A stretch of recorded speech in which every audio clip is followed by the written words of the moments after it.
Hi, this is Dave, and before we get to the show, I wanted to ask you a favor. One of our goals this year is to grow the show so that What Does Star Wars Mean to You reaches more listeners. And that's where we're asking you for help. And it's really easy. Wherever you listen to us, please hit that subscribe button. If you're liking the show, give us a 5-star rating and review on the platform you listen to us. We make a lot of fun of the algorithm and the smash that button thing, but it really does help us get noticed by new fans. And if you want to join in on the conversation, find us on social at Star Wars Mean to You. That's Star Wars Mean, the number 2 in the letter U. Now, let's chat some Star Wars. With the mold done wrong so that his leg was actually fused to his body. And so my father took him out to the workshop and broke his leg and put a pin through it so he would kick like a rocket. Oh, wow. Hello there, this is Dave, and I'm an original trilogy kid. And this is Laura, I'm a prequel trilogy kid. And welcome to What Does Star Wars Mean to You? The show where we talk to all kinds of fans of Star Wars to take the hate out of the debate and look at the franchise from a certain point of view. One fan at a time. Now, our guest today is a writer, and out of all the fictional worlds out there, I kind of think he has had a hand in most of them. Here's just some of the franchises that he's written novels, short stories, or comics for. The Simpsons, Battlestar Galactica, Mass Effect, Iron Man, Star Trek, and the soon-to-be-released novel, Batman Resurrection, a direct sequel to 1989's Batman. I'm very excited for that. But of course, he's here today because beyond all of those worlds is a massive galaxy that he's a massive part of. In the Star Wars universe, he has traversed from legends to canon, from comics to novels, including Knights of the Old Republic, KENOBI, Rebels: A New Dawn, CANTO BIGHT, and really so much more, including his most recent book, Star Wars: The Living Force. Please give a warm hello there to John Jackson Miller. Hello there. Hey, how's it going? Thanks for joining us. Thank you. Tell us, John, are you ready to share with the world what does Star Wars mean to you?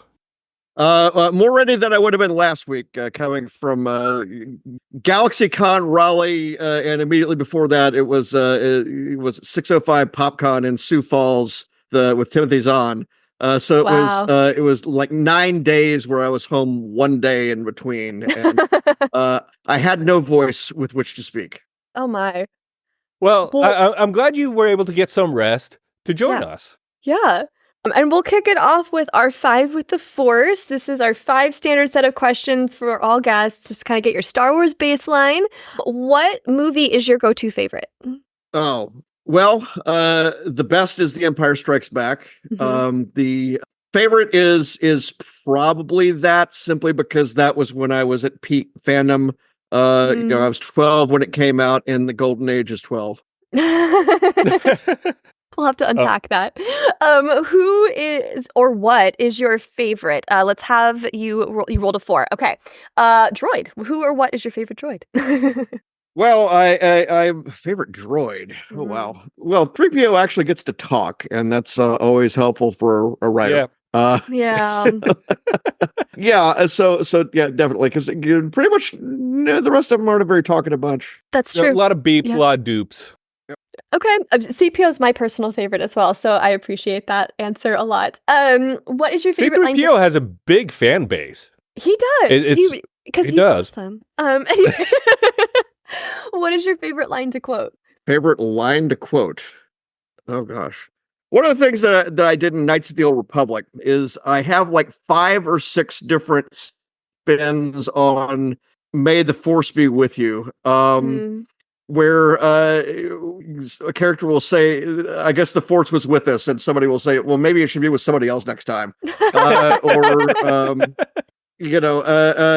Force does not want me dead. It does not want me happy, but it does not want me dead. Oh, that's a good one. Yeah. I think, there's I love taking the lines like that are the familiar lines and just coming up with different spins on them. Mm-hmm. So that's certainly that's obviously the most familiar line in all of them. I think "you don't want to sell me death sticks" is pretty much up there. It's useful in just about any conversation. Sure. Besides the movies, what is your favorite Star Wars content? Anything from shows to comics, novels, or games? Favorite. Oh gosh. Well, certainly the action figures got me imagining constantly, allowing me to create my own content back in that stretch there where there was nothing else between the movies. But and sort of, it's also the comics that came out in that stretch, particularly the year before Empire Strikes Back, when Archie Goodwin and Carmine Infantino are doing that year of comics for Marvel, leading up to Empire, and they've gotten over the first sort of year shakiness of what does an original story look like in Star Wars. No green rabbits or anything like that. And a lot of those issues are kind of my touch point when I am working on my own in terms of what do I want this stuff to feel like. That's awesome. Yeah, I love that. Okay, last of the five with the Force. From the era of the Living Force, who is your favorite Jedi Master on the Council?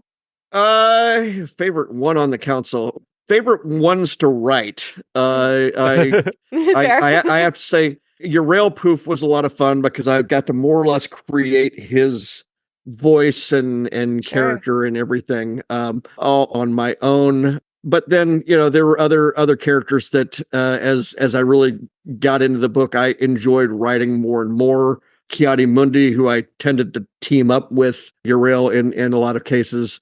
Plo Koon and Sazy Tin as a couple hanging out.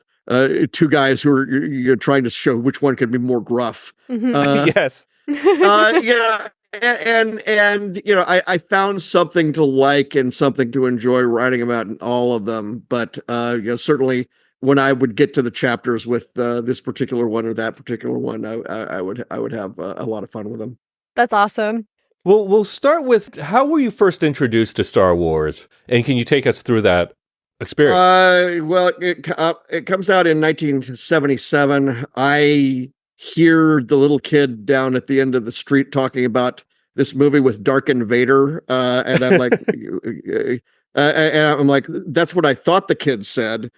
She actually was saying Darth Vader, and I'm like, no, you just have like lots of teeth missing right now. But it sounds like, because we're like 9. Yeah. But the first thing I see of Star Wars on a fairly regular basis is the local TV channel had a movie previews thing every Friday night right before the evening news, and they would show every Friday the like minute and a half from the Millennium Falcon escaping the Death Star with the fight with the TIE fighters, and they would show it every single week all through the summer. And so for a long time, because we couldn't get in to see the movie, I'm like, I'm seeing this over and over and over again. I'm like, this is so cool. I imagine the rest of the movie must be cool too. So that was so that's sort of the early exposure to it. And then, my sister worked at a department store in the record department, and so she was able to get the posters out of the LPs.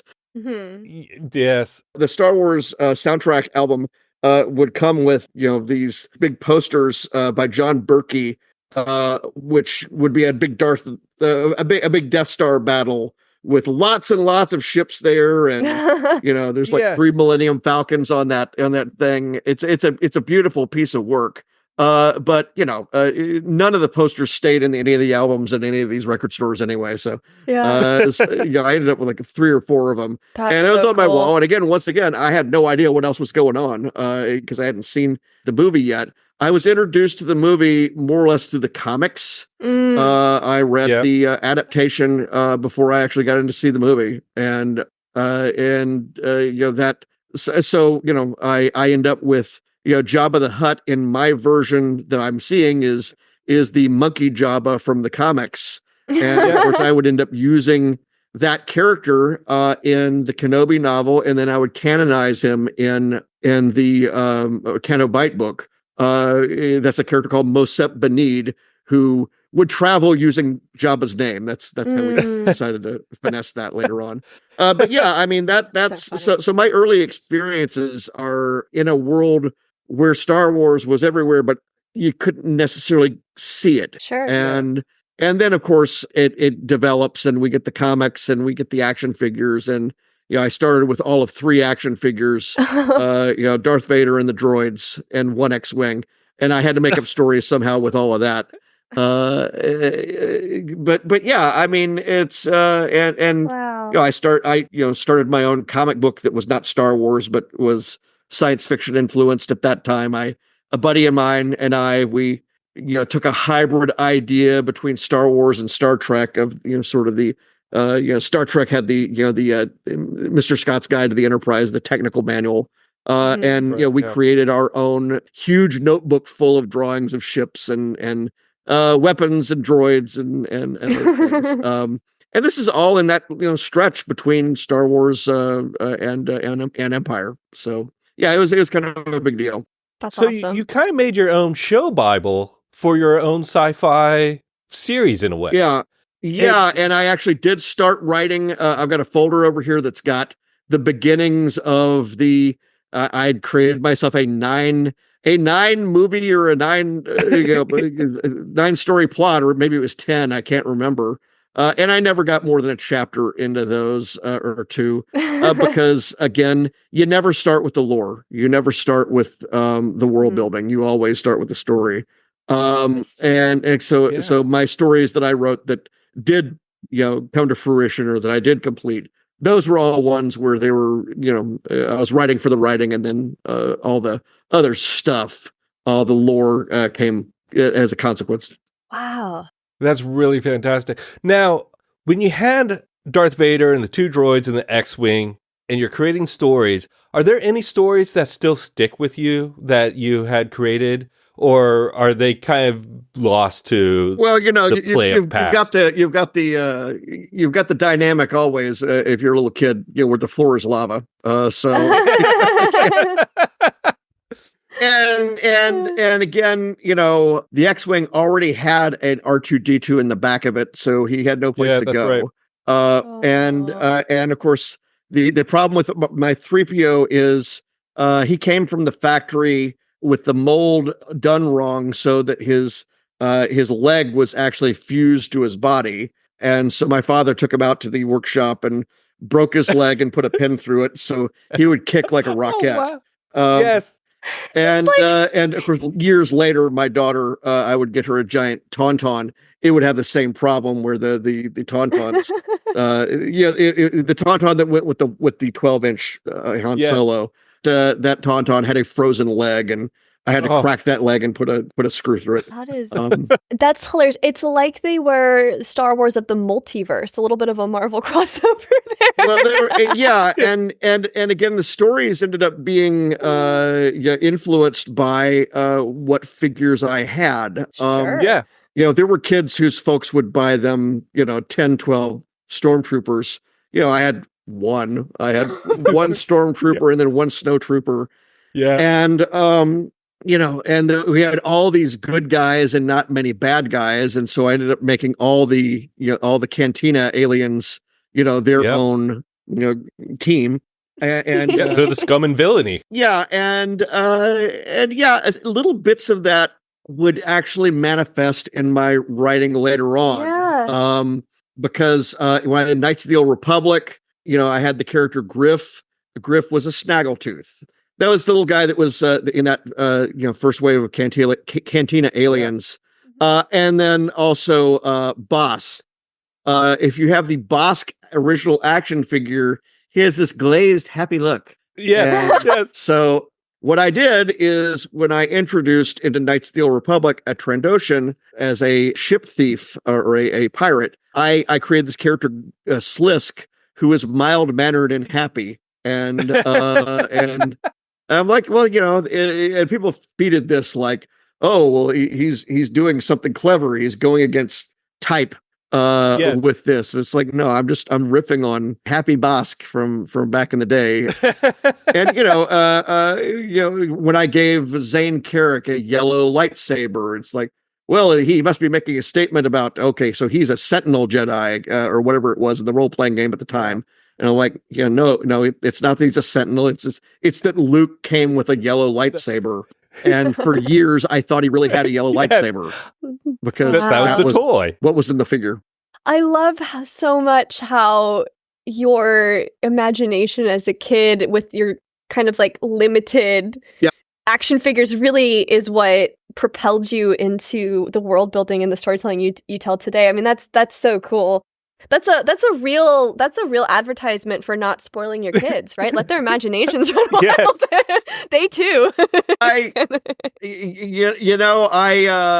actually feel fortunate. Yeah, I've said before, not to make what I do sound that important, but I had a pretty good childhood. Of course. I had a mother who was a grade school librarian, and my dad worked in electronics. Again, I had this older sister that was feeding me pop culture, introducing me to Monty Python and James Bond and all these things. And so I was getting a lot of stuff. Particularly from my sister. And as these waves would come through of, well, this year it's Star Wars, this year it's video games, this year it's whatever the next thing is. And so one of the things I try to do is I had those good times, and so I try to write for folks who might need them. Oh wow!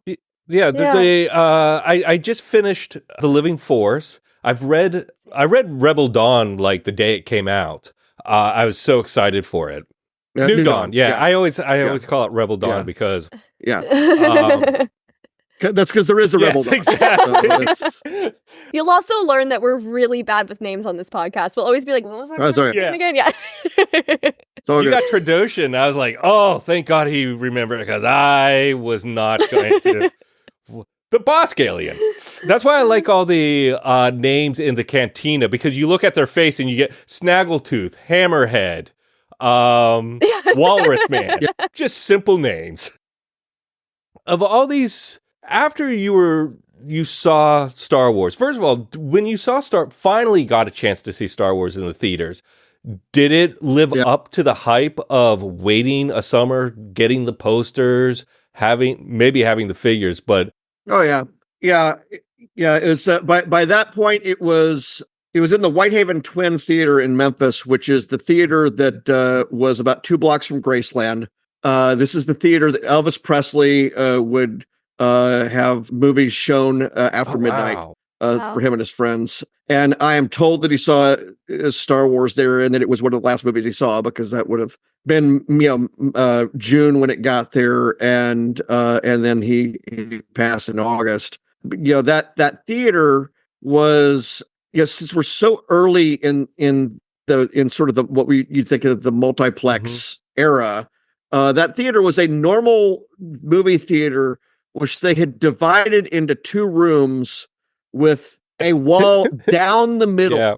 And so instead of making a wide theater that didn't go very far back, this thing was like a coal mine. And so, it'd be like 20 seats wide and 100 seats back. It's like single file all the way up to the screen. Yeah, it's like your ridiculously long theater. That's and insane. Very narrow. It was not optimal, but everybody loved it. By the time I see Empire Strikes Back, I'm seeing it in the first run house that got it exclusively, which was the Park Theater, which was a one of those fancy older theaters. And that was cool. And then the special moment with Jedi, and Jedi, that first and only showing that I saw of Jedi in 83, that really kind of punctuated my fandom, because I was not going to be able to beat the first showing. School had let out at noon for the summer. Me and my best friend, we go down to the theater. We sit front row center, which is not the best place to see a movie, but we didn't know. And again, during this film, we get reactions like I've never seen, because this is the very first showing.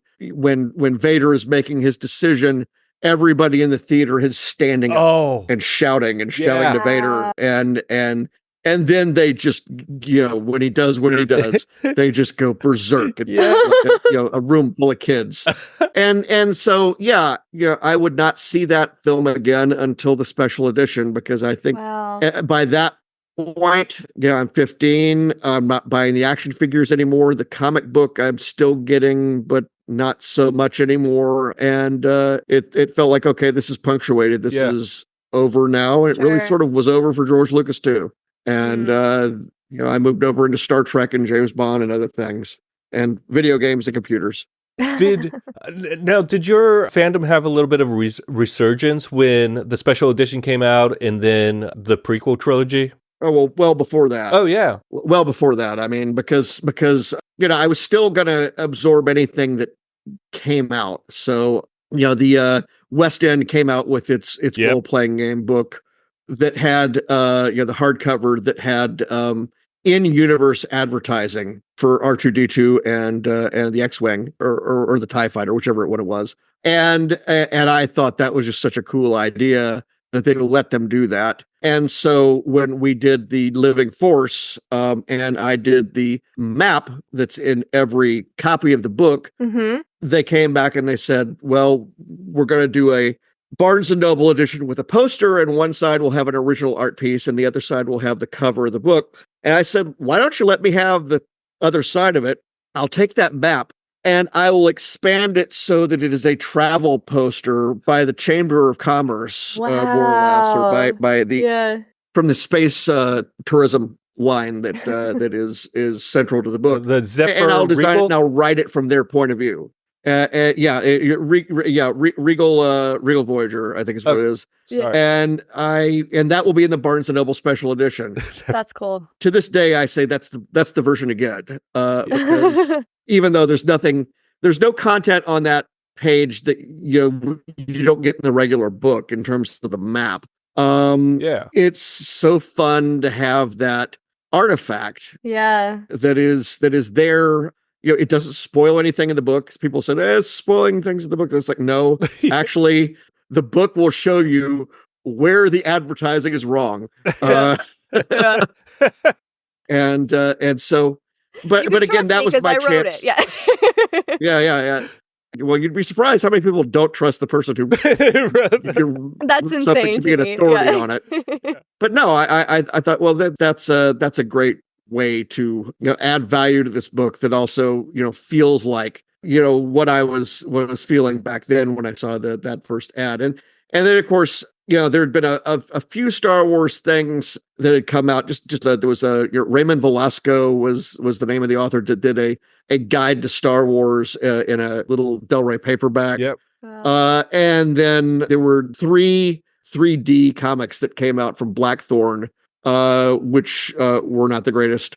But then you have Timothy Zahn's novel, which I knew nothing about. I'm in grad school by that point, and I just happened to be in a bookstore, a Walden Books, back when they existed. Happened to be there, and it's got a little gold band on it saying special discount offer on this because we don't know if anybody's going to want it. And it turns out, yes, everybody would want it. At the time, it inspired me to redouble my efforts to do my own writing. Although again, it would be years and years and years before I would actually sell a story. Wow. And I had that one too. I remember I want to say I saw an ad for it in the paper and nearly lost my mind trying to get to Walden Books to buy it. I think it's 20% off is what it is. Yeah. I'm not going to go get my copy, but I had the version with the gold band. It's been lost to time, many moves, which depresses me every day. When you were hanging out with Timothy Zahn during the cons, that's a lot of rhyming. What did it feel like? Holy shit! I'm hanging out with Timothy Zahn, who wrote this. We'd met many times before. I've tended not to in the fields I work in, comics and novels. I've tended not to be starstruck in the way that I am in the fields that I don't work in. Mm-hmm. So it is a regular thing where I'll go to any given convention and we'll go have conversations with the actors or directors or producers of things, and I'll come away smiling a mile wide or whatever, just from having had those interactions, the conversations. I mean, just in Raleigh. I'm talking with Sid Croft from Oh wow. Sid and Marty Croft, the live action shows. And again, those are conversations you imagine having before you go and talk to the person, and then you remember everything that was said later on. Yeah. Sure. But no, everybody else in comics and novels, we're all in the same trenches working together. So Yeah. That's fair. we kind of know what everybody else has got to deal with. Yes.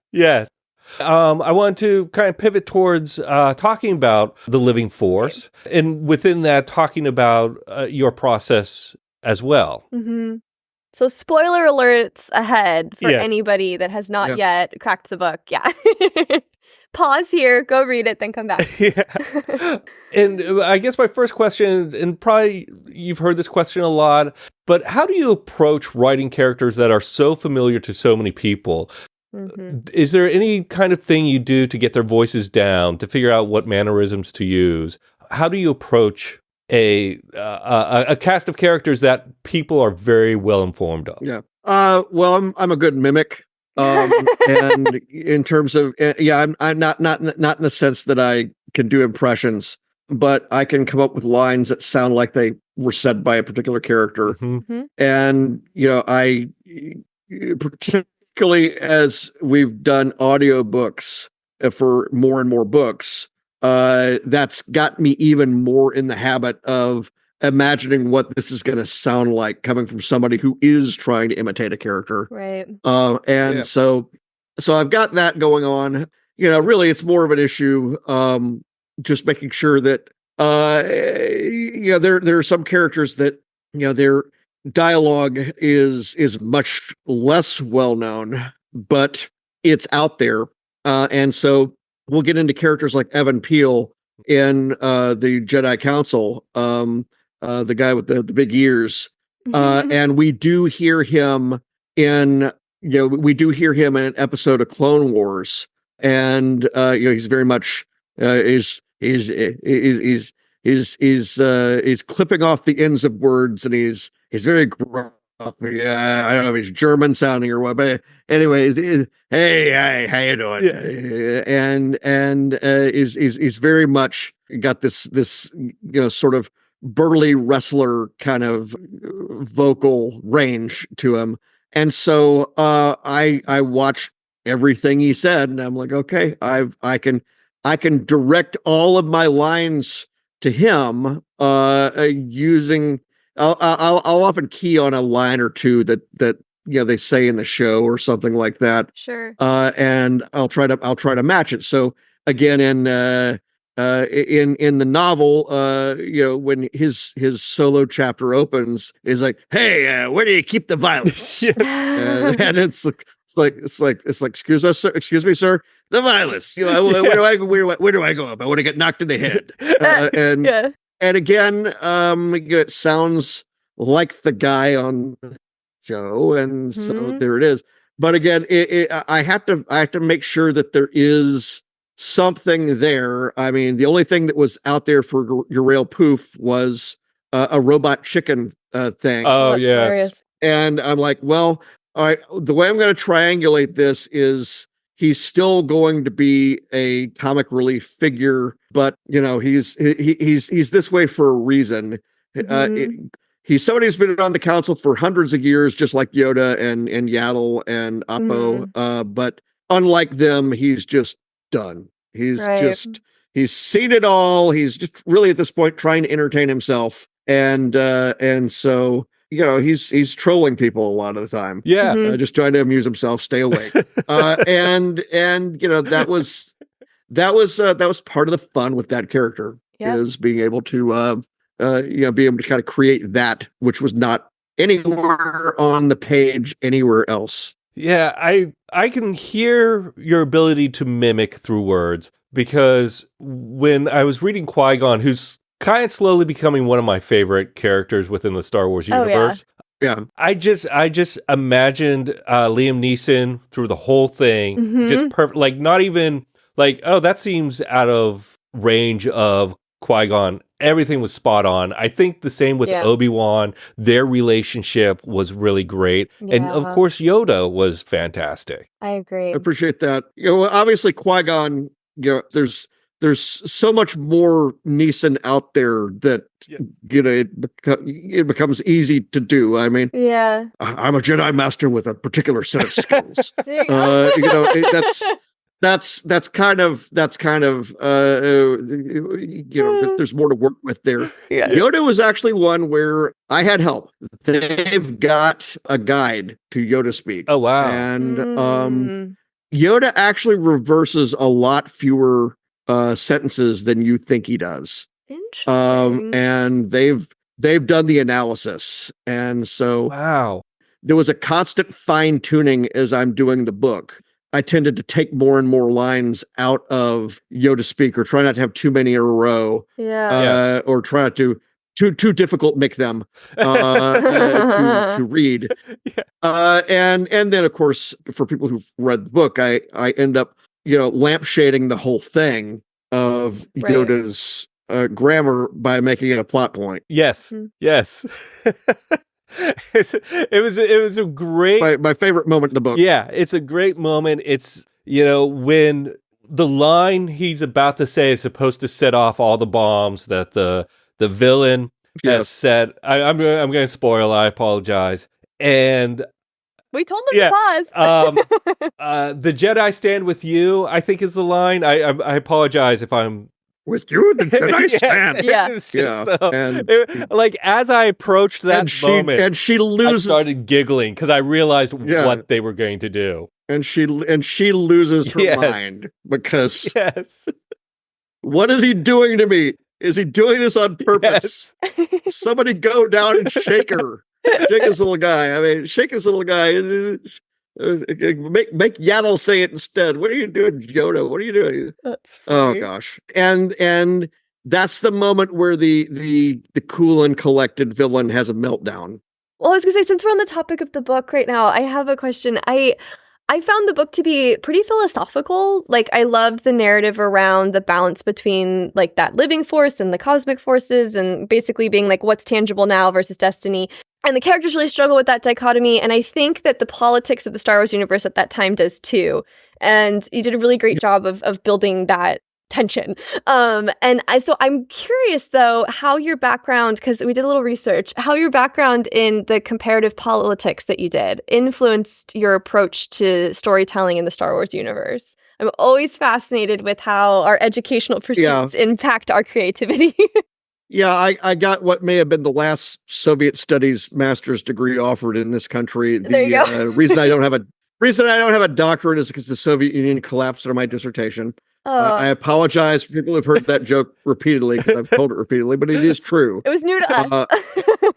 And so, I would not use any of that material or any of that learning until years later when I wrote Crimson Dynamo, my first comic book with Marvel about the Russian Iron Man. Okay. And then I would just draw on it in various ways, shapes, or forms. I had a Russian general in one of my Mass Effect comic books that when they created a DLC game where you can kill the villain I created, they gave him a British voice. I have no idea why.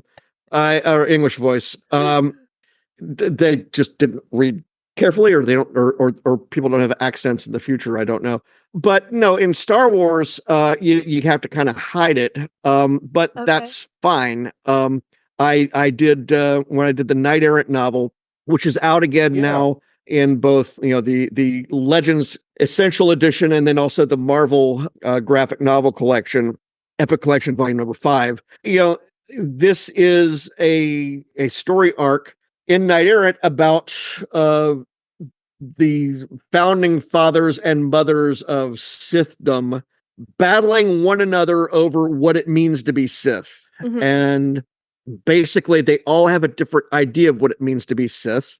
And in every one of the states that they've got, they're a different structure based upon that.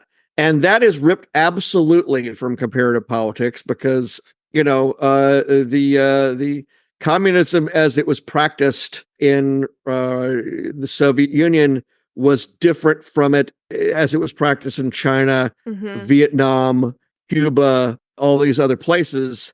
Everything was influenced by local history, cultures, conditions. And so it was not monolithic, regardless of what they wanted you to think. The Communist International was a bunch of people who just argued with each other most of the time over these small distinctions that nonetheless caused people to try to kill each other. So yeah, that was a case of me using some of that learning and education in a fantasy setting in Star Wars, where it should sort of feel like. Then again, we get to New Dawn, which is about a period of the rise of the Empire. Well, I mean, the Empire, it transformed a society that was a republic into a totalitarian state over the course of 20 years and many millions or billions of lives in the process. Well, that was also what happened with Russia during the 20s, 30s, and 40s. It transforms an agrarian country, which is not a republic, into an industrial powerhouse over the course of 20 years and millions of lives. And so, I would be taking elements from that. Count Vidian, the villain in New Dawn, practices something which, at least to me, rhymes with Lenin's new economic program, where when the Soviets came in, they were like, okay, we're going to be communists, but you know what? Everybody's going to starve to death if we do this because we haven't collectivized agriculture or anything else yet. And so what they do is they decide to have little pockets of capitalism here and there and here and there, and that's what the NEP was. Well, that's kind of what Vidian is doing. The Empire does not control all of the means of production. The Empire does not run everything. They do tell everybody what to do, but I had in this notion that Vidian in the New Dawn book would be using the corporations that previously existed, pitting them against one another, trying to send them after the scraps of favor from the emperor and everything like that. And that he would be trying to show that his way was better than Tarkin's way over here, which is entirely command driven economy. So yeah, I mean, if I didn't have that earlier study, I might have been able to tell the same kind of stories, but I would have not have known where they came from. Sure. No, I thank you for that. One of the reasons I love sci-fi is because it is a reflection of the world we live in, and it forces us to really think about things in a way that's it's just easier to digest. So no, I appreciate that answer a lot. I mean, even the living force, the living force goes back to a conversation I had after watching Return of the Jedi with my fellow poli-sci students, the political theory students, back in the early 90s. Wow. And it was all about how if Luke had listened to Yoda and Obi-Wan and not gone to save his friends, he would have fallen to the dark side. Yeah. It's because he followed what I think Qui-Gon would have advised: go try to save your friends. That ultimately he saved himself. Help one person at least. Yep. With the process of writing The Living Force, did that change your view of the Jedi Council during the prequels, or change your view of the Force within Star Wars? Ooh, yeah. Well, certainly the Jedi Council, when initially confronted with the notion of the Jedi Council in action, a lot of people would say that's a contradiction in terms. They don't tend to act. They tend to sit. They tend to contemplate. They tend to miss things that are right in front of them. And certainly all of my previous works had been critical of the Jedi Order. Knights of the Old Republic is one long indictment of the Jedi Order overlooking the truth and steamrolling over Zane Carrick. I did not come into this being a big cheerleader for the Jedi Council at all. But when I got into it, I realized that, okay, these are 12 different people. Yeah. When I read into the histories of some of them that I weren't familiar with, I'm like, okay, Evan Peel, here's an example. This is somebody that I can align a lot closer with Qui-Gon's thinking. Yaddle, it's clear to me, is closer to Qui-Gon's thinking than Yoda. Yep. Obi-Wan is closer to Yoda's thinking than Qui-Gon's. Right. And would remain so to his detriment. And so, and then even characters like Mace Windu, who I had initially thought, well, this guy isn't going to be any fun to write because he's an immovable object. Yeah. And I said, well, you know what I'm going to do? I'm going to confront him with an irresistible force that I bring in from outside. That was the character of Pel Balo, the captain. I had already shown him in a much later book squaring off against Darth Vader. And telling him where to go. That's in that short story I did called Orientation, which is set in the Imperial era. This is another theme that's been in my previous works, particularly in Knights of the Old Republic, the Republic Navy not really being thrilled with having to do whatever the Jedi tell them to do at any moment. Yeah. And this is no way to run a Navy. And so I have here a guy who can actually say that to Mace's face. At no point does Mace, try to, steamroller over this person because it's clear that he respects that Balo is his equivalent, his opposite number, just in a different discipline, and that he cares just as much about what he's doing as Mace cares about the Jedi as an institution. And they're going to have to figure out a way to work together in this book. And that made those sections a joy for me to write. Yeah. I like how you phrase that, the immovable object against the irresistible force, where there's nothing but conflict can come of that. And it is a lot of fun to see Mace Windu have to go through that, process it, and deal with it. Agree. If he was just, having his way constantly, he would seem like a jerk. Yeah. And I didn't want that. I wanted him to be told no. I wanted him to be restrained. Sure. And and again, with all of these characters, you want to hit them with stuff that are going to be challenging for them to deal with. So, I have Keanu Mundi end up, having to, settle a marital dispute. Yes. I loved how he was kind of book smart pompous, and that may not be the correct way of saying it, but he felt like an older British gentleman who had opinions about things and verbosely stated them, which I thought was a lot of fun. I do have one silly question. There was a bit where the three, Wongo, and I'm blanking on the other two. Wongo, Gore, and the Lobber. Yes, and the Lobber. That's why they call me the Lobber. Where they, I think it's Wongo saying to the Lobber, hey, when you talk about droids, the numbers at the end doesn't indicate their age. And I just thought that was a really funny way of looking at it. And as I read it, I was like, oh, this must have been a real moment in his life, like a sister or a friend who was like, oh, no, R2-D2 means he's 2 years old. Did that come from? No, nobody said that, but really that moment where Wongo kind of just realizes that it's not that he hasn't known all along that the Lobber is full of it. Yes. But the moment where he finally lets it all out. I mean, that is kind of my Fish Call Wanda moment where oh, yes. So good. Where she's, the London Underground is not a political movement. Apes don't read philosophy. Yes, they do, Igor, but they just don't understand it, or whatever his name is.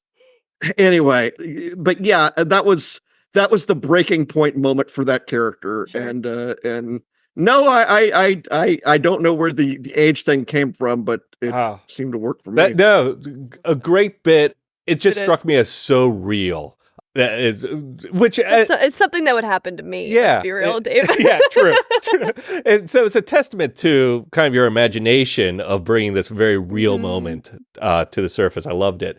What was one of all the stuff you've written? whether it was before the Disney buy or after the Disney buy, what was one of your favorite things that you've added to canon, or one of the things you've added to canon that you're most proud of? Well, as I say, I really enjoyed adding that the Monkey Jabba character back in. Yeah, I got to name the space slug. That was kind of fun. Yeah. The Exegorths. Yep. That's awesome. What aspect or era would you love to take on next in Star Wars? This is the first time I've done anything with the prequel era. Yeah, so there's a lot of real estate there that I haven't touched. I've not done anything except for like one comic book with Luke and Leia in it. I did an issue of Star Wars Adventures set between Star Wars and Empire. And beyond that, a very first Star Wars comic I did, which a story called Model Officer, which was just reprinted in the new Star Wars Rebellion Volume 2 Omnibus. Those are the only things I've done that are in that original trilogy period. Right. So that's a whole stretch that I never touched. Yeah. But again, I'm happy to entertain these notions. I never wanted to do anything when the prequel era before, and when I heard about this possibility and I realized what I could do, I said, yeah, I can actually add something to that. But yeah, again, that's kind of the thing I do. I go from franchise to franchise, timeline to timeline. I had no idea, until I was offered it last summer that, it was possible to even ask to do a novel that tied into the Tim Burton Batman movies, not Batman, but the Tim Burton Batman movies. Yeah. Dave's like kicking his feet. And now as a result, I've got Batman Resurrection coming out October 15th from Random House Worlds. Very cool. In hardcover, audiobook, and ebook for me and Tom Holler, who is the same editor as on Living Force. Oh, right on. Fantastic. Congratulations. That's so exciting. Congratulations. Yeah. The Batman thing, Batman 1989 specifically, it almost had the same impact on me as Star Wars did. In that I saw it 12 times in the theater. I saw it 5 times. Yeah. And I remember the VHS came out like November 16th, which was the shortest turnaround time from premiere to VHS release. And I bought it that day. November 15th, but yes. Oh, I was one day off. Oh yeah. Yeah. No, trust me. I was, by that age, unlike, back in the day when I, didn't have the mobility to go where I wanted to. By 89, I had my own car and I could go to the movie theater as much as I wanted to. Right. And I saw that film 12 times in the theater, which is twice as many as any other Wow. one. So wow. Well, I'm definitely excited for it. I'll be at Barnes & Noble. Hopefully they'll have a special poster inside for that release. I have no idea. And if I had an idea, I wouldn't be able to say. Yeah. Oh, I wasn't fishing. I just Barnes & Noble tends to have a lot of special edition books as a way to get people inside. Mm-hmm. Okay, back to Star Wars. Should we? Yeah. What are the top 3 elements that make Star Wars to you? Well, the logo at the front. The opening crawl. No one has ever said that before. That's great. No, actually, we literally do, in writing the books, write a crawl. Yeah. Mm-hmm. Comic books, I would write a crawl for the inside front cover all the time. Yeah. For the novels, I write a crawl all the time. There's a model for the crawl. Yes. It's 3 paragraphs. Certain key concepts are in uppercase. It always ends with an ellipsis with one too many dots. Yep. There's a mood setting that's going on with that. So if you don't have it, it doesn't feel like Star Wars to the degree. But also, I mean, look, I think 1, 2, 3, whatever it is, I would say the main one is, the characters do not necessarily want to be there. That was the key to Star Wars. Yeah. The line that Alan Dean Foster says in the Journal of the Wills part of the adaptation of Star Wars, which is that prologue, the line that he gives Princess Leia is, "They were in the wrong place at the wrong time. Naturally, they became heroes." Well, that's kind of the thing, is they're at the wrong place at the wrong time in that movie. And wind up sucked into this bigger story. And so I have a lot of cases like that where my characters are, in the wrong place at the wrong time, and the story flows from it. Mhm. And them not necessarily wanting to continue to cooperate or be on the same quest or on the same Sure. side. That's part of the story. That's great. That's a great answer. Yeah. I love the idea of the characters in the wrong place at the wrong time. That is a great quote from the beginning, the opening of the novelization of A New Hope. I was going to say, do you have a favorite Star Wars memory? I think I've hit a few. Well, you've hit a lot. Is there one that's the top? Well, going. Yeah. No. I mean, Los Angeles Celebration 2007. Mm. When I started seeing people dressing up as my characters from Knights of the Old Republic, the comics. That was sublime. Yeah, that's great. Yeah, that is really spectacular. Love that. So after kind of like going over all this, how you had to wait so long to see the movie, getting to then finding the scraps through the dark times of the RPG book, of Timothy Zahn's novels, of buying a Tauntaun for your daughter and having the C-3PO incident happen again, to all the immense stories you've created in this universe. After kind of touching upon that in the past hour, can you say, what does Star Wars mean to you? I would say it has given a through line to certainly the creative portion of my life.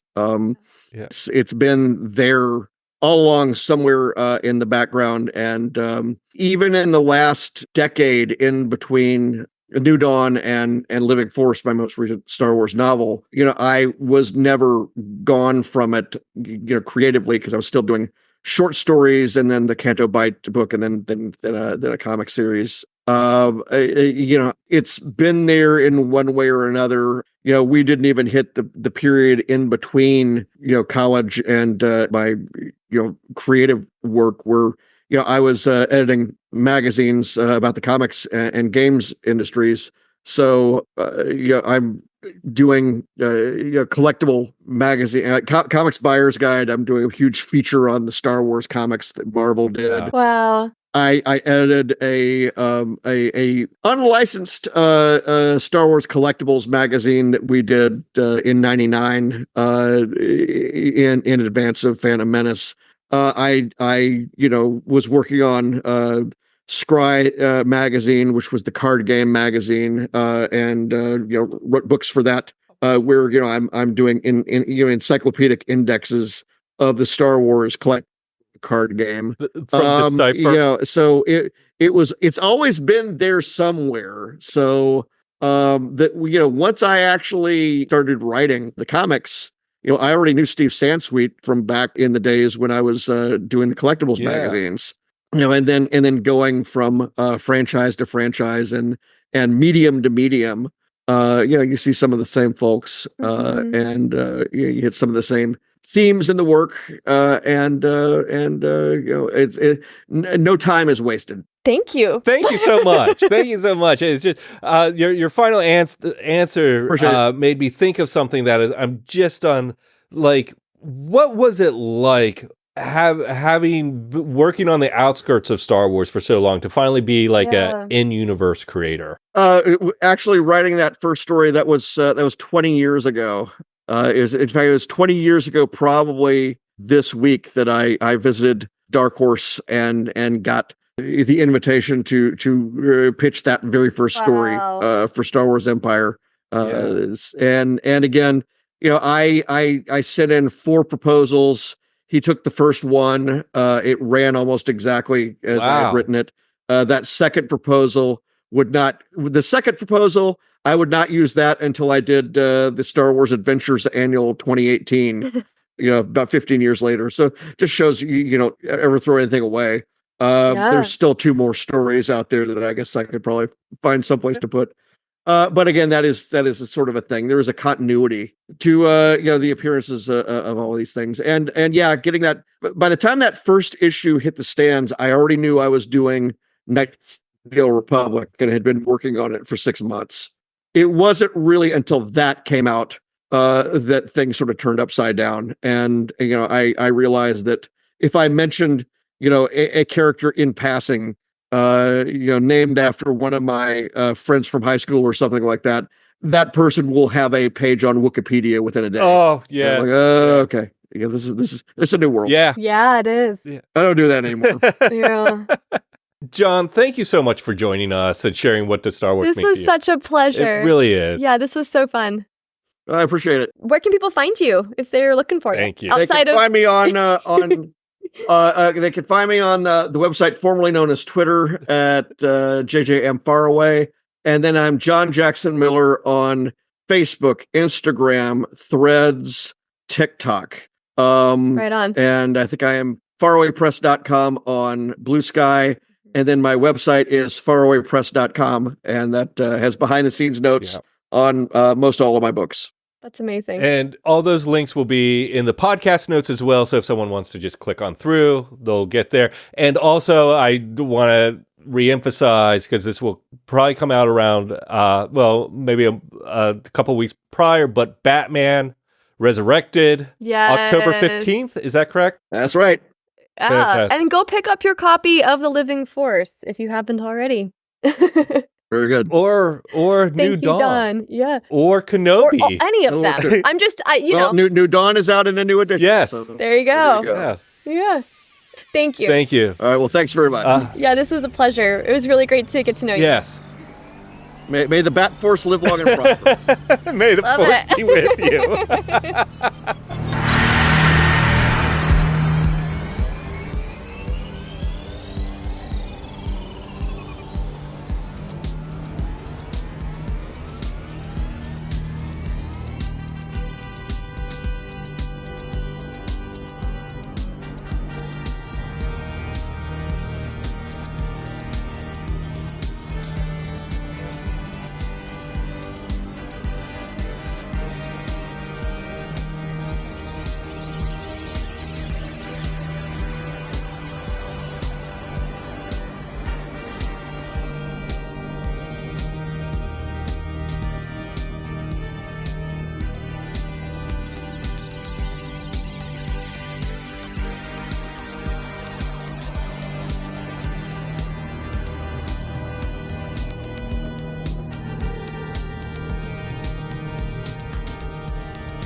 Yeah, I'm glad my voice held out. All right. Yeah, Well, me thanks too. a lot. Yeah. You have a good Till night. next time. And I will be buying Batman Take care. Resurrected. I'm very Oh, he's so excited. Pre-order it. If you want more, let's lock in the pre-orders. That's the thing that tells them to continue doing more books. Hi, this is Dave, and before we get to the show, I wanted to ask you a favor. One of our goals this year is to grow the show so that What Does Star Wars Mean to You reaches more listeners. And that's where we're asking you for help. And it's really easy. Wherever you listen to us, please hit that subscribe button. If you're liking the show, give us a 5-star rating and review on the platform you listen to us. We make a lot of fun of the algorithm and the smash that button thing, but it really does help us get noticed by new fans. And if you want to join in on the conversation, find us on social at Star Wars Mean to You. That's Star Wars Mean, the number 2 in the letter U. Now, let's chat some Star Wars.